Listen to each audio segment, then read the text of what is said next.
흑룡강성, 중공 흑룡강성 역사기념관 이런 것들이 있습니다.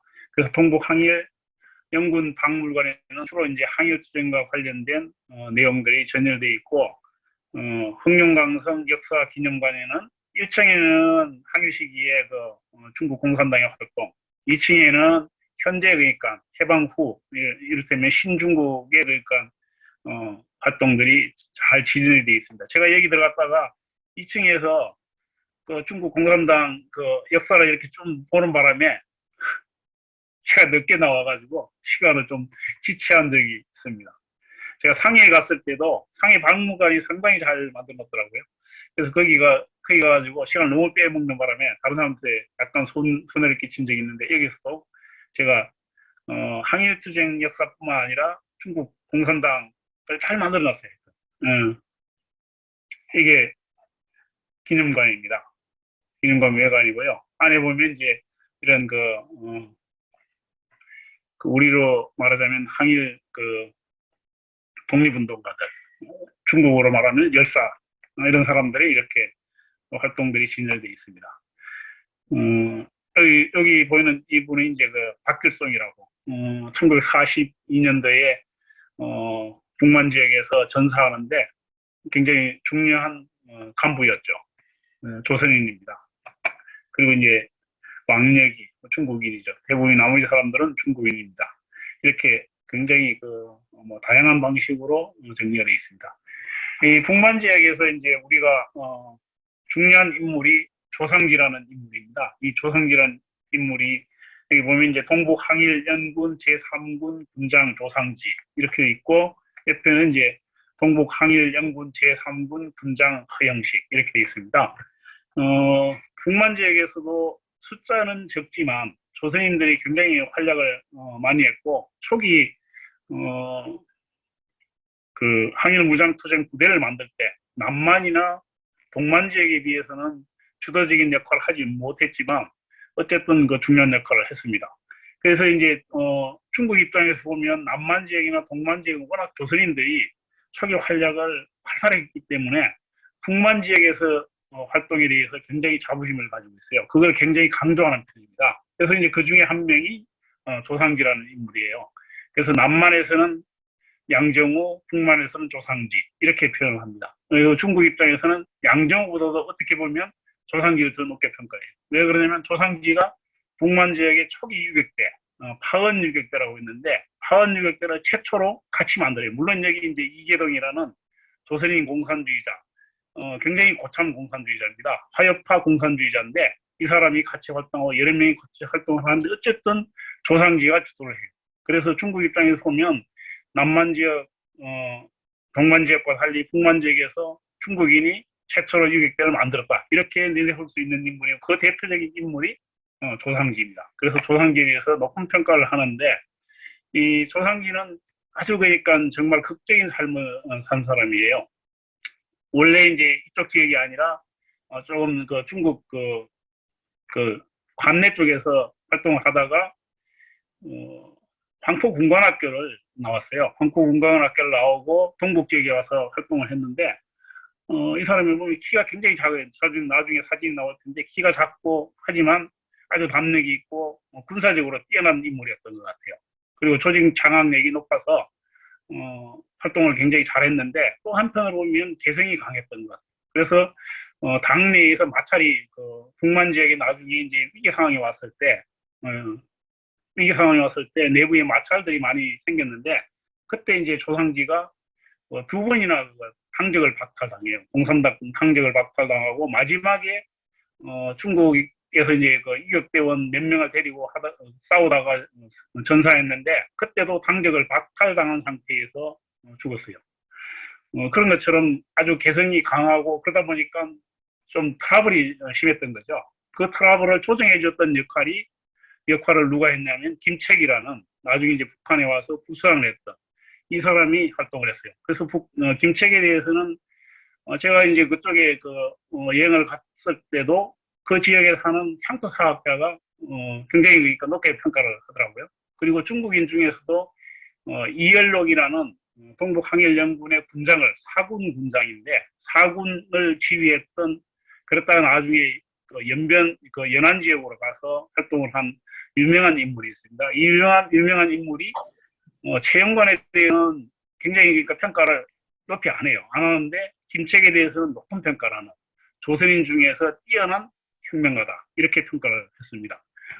그런 것처럼 이 북만지에서 사실 김책의 활동이 굉장히 중요했다고 볼 수 있습니다. 그리고 이제 이 허영식은 처음에 채용권이 이렇게 길러낸 사람이에요. 길러낸 사람인데 그러니까 학벌이나 이런 것도 그 정규 교육을 거의 받지 못했어요. 서당 교육을 받았고 구미에서 전부 그러니까 모든 가족이 이주를 해서 허위가 의병장을 하면서 그러니까 다 탄압을 받았기 때문에 그 일가족 전체가 거의 그 대부분의 가족들이 다 만주로 망명을 합니다. 망명을 하는데 처음엔 남만주 쪽에 살다가 남만주 쪽에서 살기가 힘드니까 다시 온 곳이 이제 이 하얼빈 근처 아까 봤던 빈현이라는 곳입니다. 이 지역에 와서 활동을 하면서 혁명가로 성장을 했는데 굉장히 대중활동이 뛰어났던 것 같아요.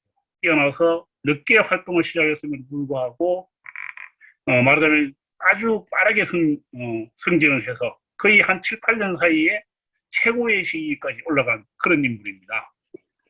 그러니까 조상지가 나중에 밀려났을 때 허영식이 그 자리를 대신한 거죠. 물론 이 당시는 허영식이 군장을 할 때는 동부 항일연군들이 굉장히 쪼그라들어서 약화된 상태이긴 했지만 그런 인물입니다. 보면 이렇게 그 박물관에 큰 그 그림으로 그려져 있습니다.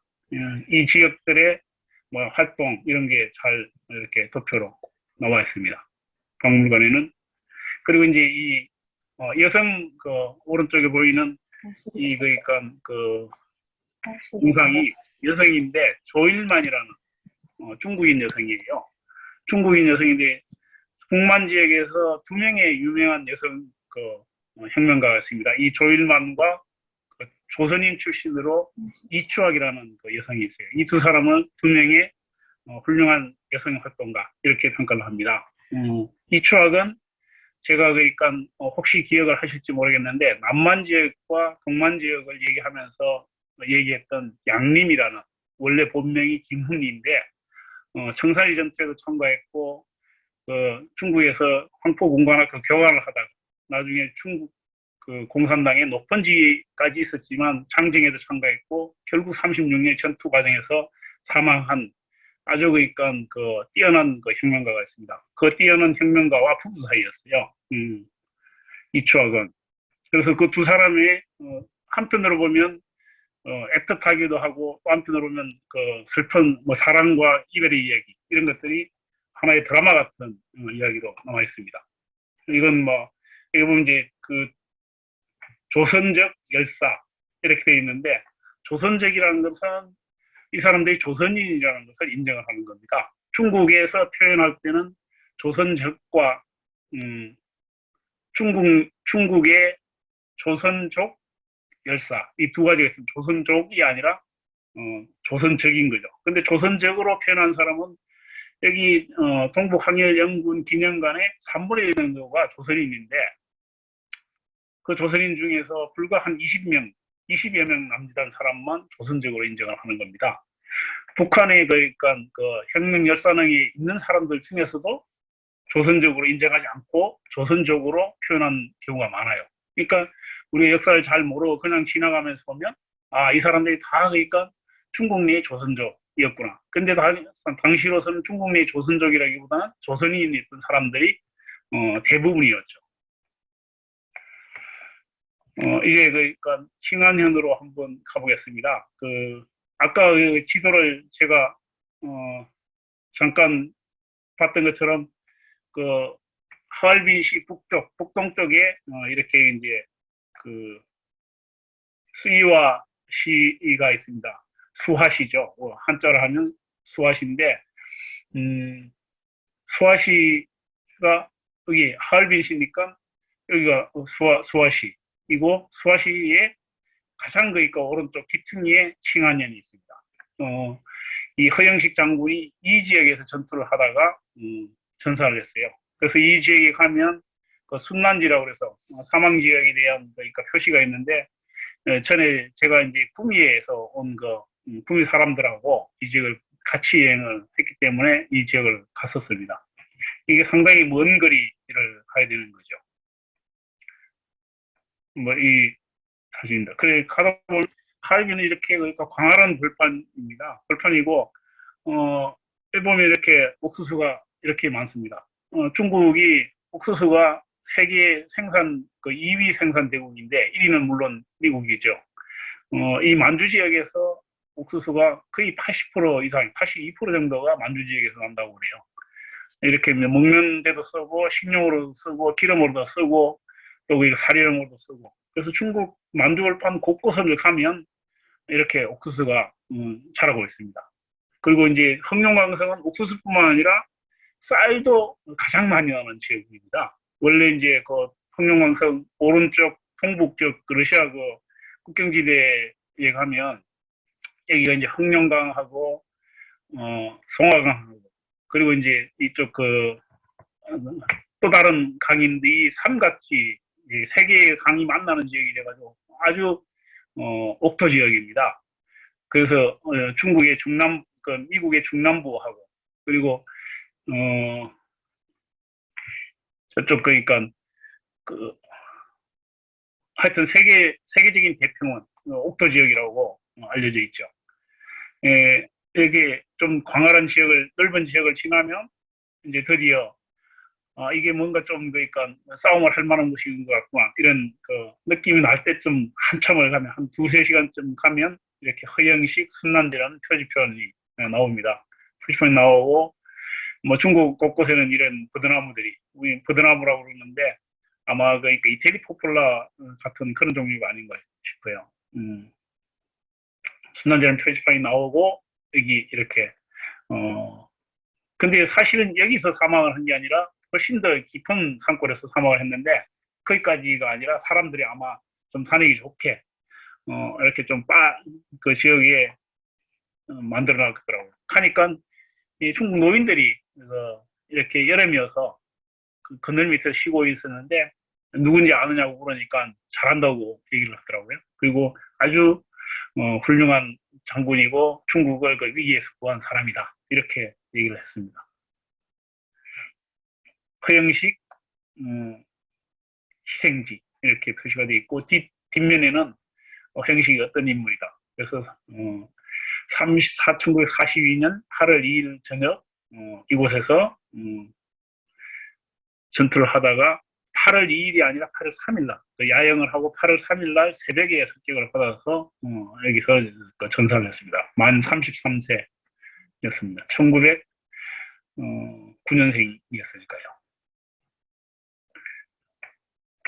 그리고 이제 이 칭안 현해 인민공원에 가면 이렇게 기념비들이 쭉 있습니다. 이 기념비들 중에 제일 앞쪽에 허영식 기념비가 있고 왼편에 이제 박길성 열사 기념비가 있습니다. 이 기념비와 그 기념비 뒤쪽으로 묘들이 이렇게 안정되어 있고요. 그리고 공원에 가면 공원 그 간판이 이렇게 큰 간판으로 붙어 있습니다. 박길성이고 허영식입니다. 영렬원이라고 그래서 아까 봤던 이런 그러니까 기념비들이 서 있는 기념비와 묘지가 있는 곳입니다. 그 허영식 장군 중국 그 텔레비전에 방영을 했던 동남 TV에 나왔던 장면입니다. 이 얼굴과 우리가 주로 본 얼굴은 이 모자 쓴 얼굴 그 사진 이거밖에 없는데 이 사진이 그러니까 중국 TV에 나왔어요. 아마 중국에서는 사실 자료를 많이 가지고 있는데 아직도 공개 안 된 자료들이 많이 있는 것 같아요. 최근에도 제가 어디를 보니까 중국 정부에서 강안관이라고 그러죠. 중국 그 역사 기록관 같은 데 뒤져서 스파이 활동을 했던 인물들, 뭐 이런 인물들에 대한 자료를 공개한 걸 봤습니다.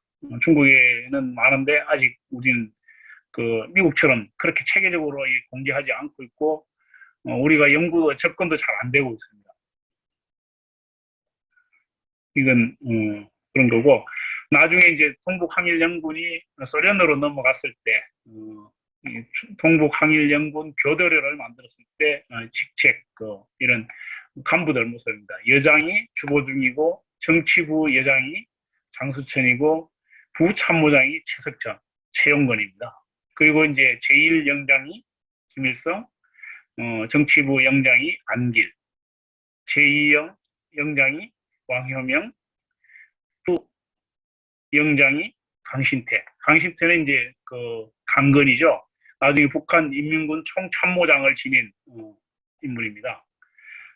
그리고 이제 제3령 영장이 허영식. 허영식은 사망을 했기 때문에 이 영장을 맡지 못하고 왕명기가 대신에 맡았습니다. 그 부영장이 김책이었습니다.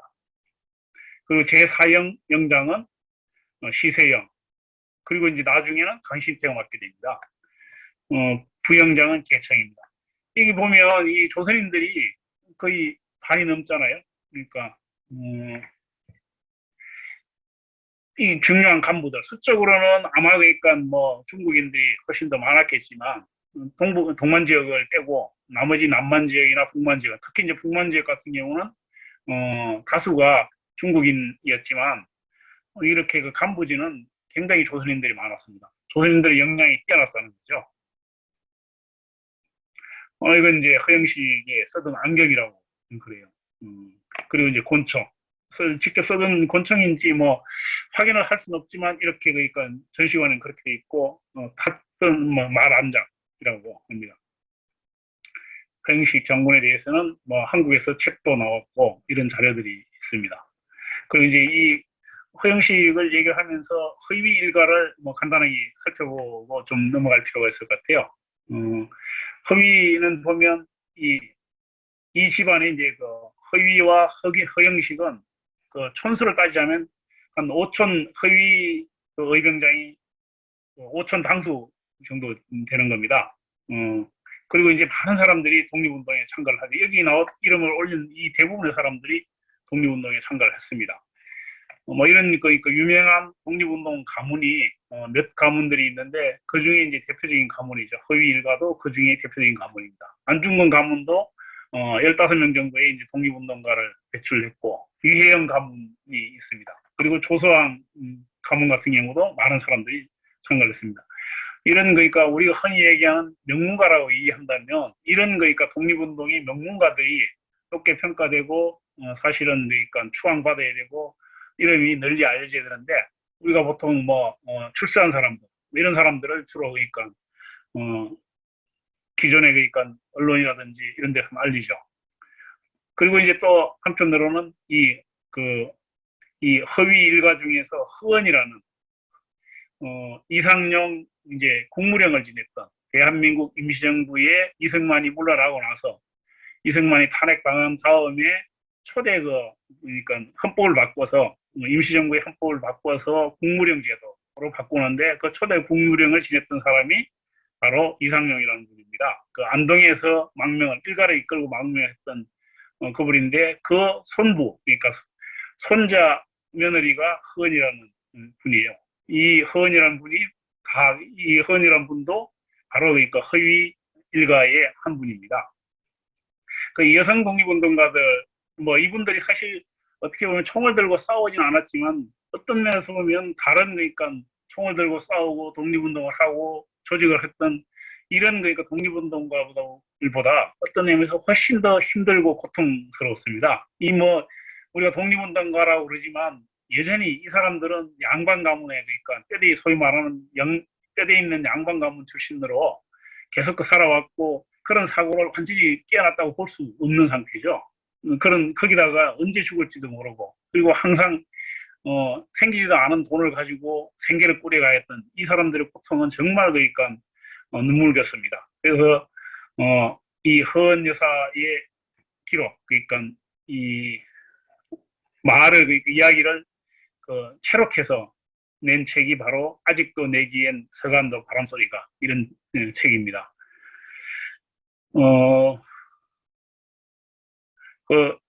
이런 그러니까 책을 낸 여성 독립운동가들이 여러분 계시죠.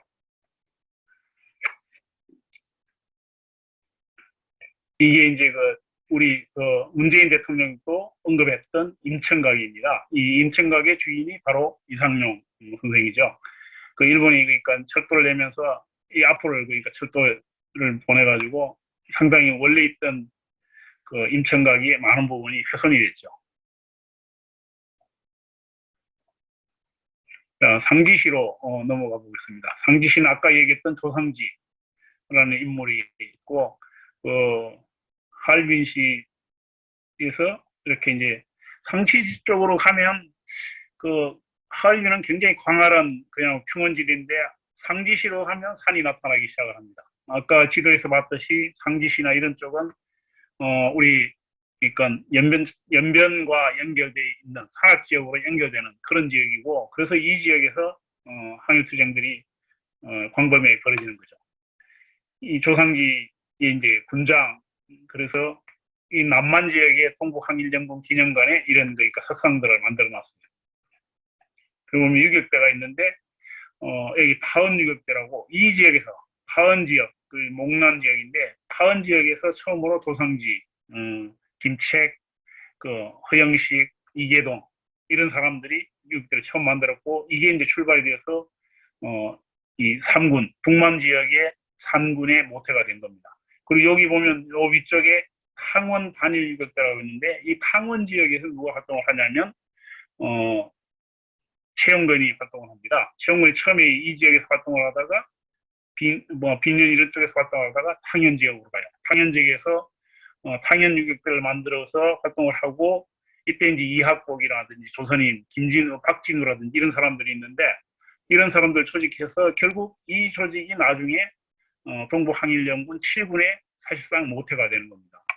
그러니까 이 지역에서도 이들의 활동이 굉장히 조선인들 활동이 활발했다는 걸 알 수 있죠. 상지시에 보면 이렇게 이제 상지시 중심가 노타리에 조상지 장군 동상이 이렇게 서 있어요.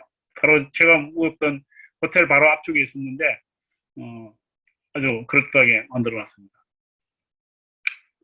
이 호텔 관계고요. 그 조상지 동상 쪽에서 찍은 호텔 모습입니다. 이게 이제 이 사진을 볼 필요가 있는데 이 가운데 키가 굉장히 작은 이 인물이 조상지 라는 인물입니다. 그리고 나머지 사람들은 정확하게 그러니까 이렇게 확인이 안 돼요. 근데 제가 어떤 자료에서 지금 했는데 그 뒤에 자료를 계속 찾았는데 못 찾았는데 찾았는데 그 자료에서 뭐 이렇게 이제 추정을 해놨어요. 그러니까 이 조상지 옆에 왼쪽이 주보중이라는 나중에 5군 지휘관이 되는데 주보중인 듯하다. 그리고 그 오른쪽에 이제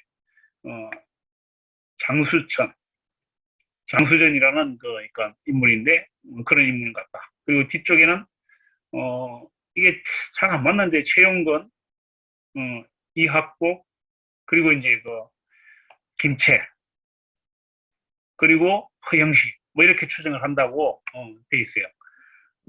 정확하지는 않지만 그러니까 어느 정도 가능성이 이 중에 몇 명은 그럴 가능성이 있다고 생각을 합니다.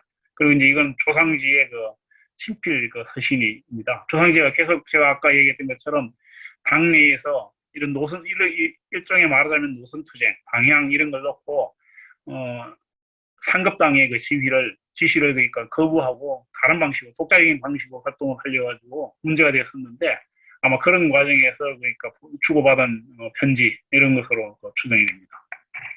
그리고 북만 지역에 이제 활동했던 유격대 활동가들, 이건 이제 북한 자료 책에 나오는 인물들 사진입니다. 이거 뭐 제가 인터넷에서 그냥 다운받은 거고요. 아까 봤던 조상지와 허영식 사진입니다. 역시 그러니까 허영식.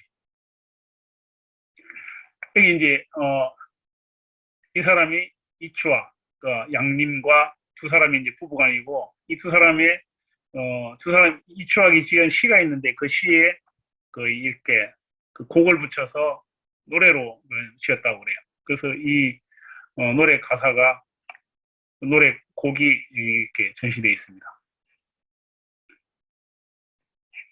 그리고 이 허성숙이라는 여성 혁명가도 조선인입니다. 굉장히 유명한 기관총 부대 기관총 사수였다고, 여성으로서는 최초의 기관총 사수였고 아주 뛰어난 여성 장군이었다, 이렇게 별명을 얻었다고 합니다. 이 조일망, 허성숙. 뭐, 이런 자료들입니다. 북만 지역이. 그리고 이제 이 사람이 최영건입니다. 그리고 이제 김일성이고요. 최영건이, 국방 후에 이제 북한 공식 사절로서 중국을 방문해서 모택동과 만나는 장면입니다. 이 최영건은 경력이 굉장히 화려한데, 원래 이제 3.1운동 때 오산학교에 다니다가, 3.1운동 때 문제가 되어서 이제 중국으로 망명을 했죠. 오산학교 다닐 때는, 종환식이 교사로 있었고요. 그리고 함석헌 선생이 나중에 이제 민주화 투쟁을 하는 남한에 내려와서 민주화 운동을 하는 함석헌 선생이 같이 학교를 다녔다고 그래요.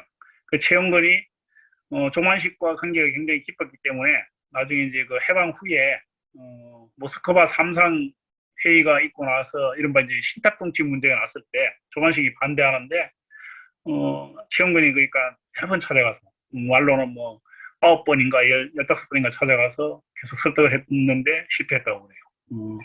이 최영건이 이제 중국 지도자들과 만나서 얘기를 하고 있는 겁니다.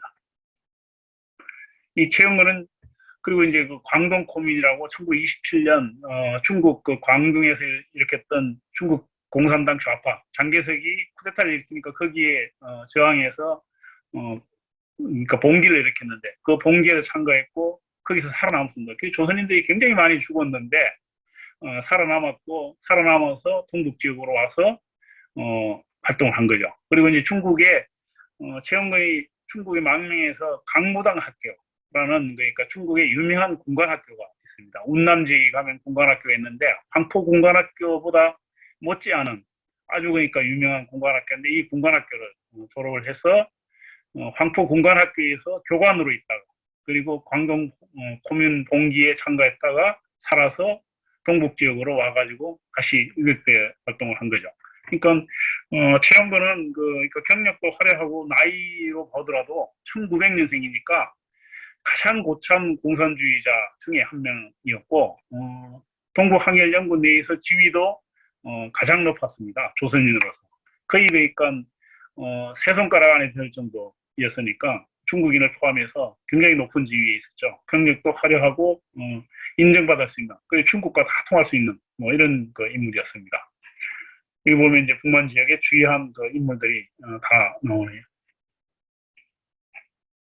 이 최영건입니다.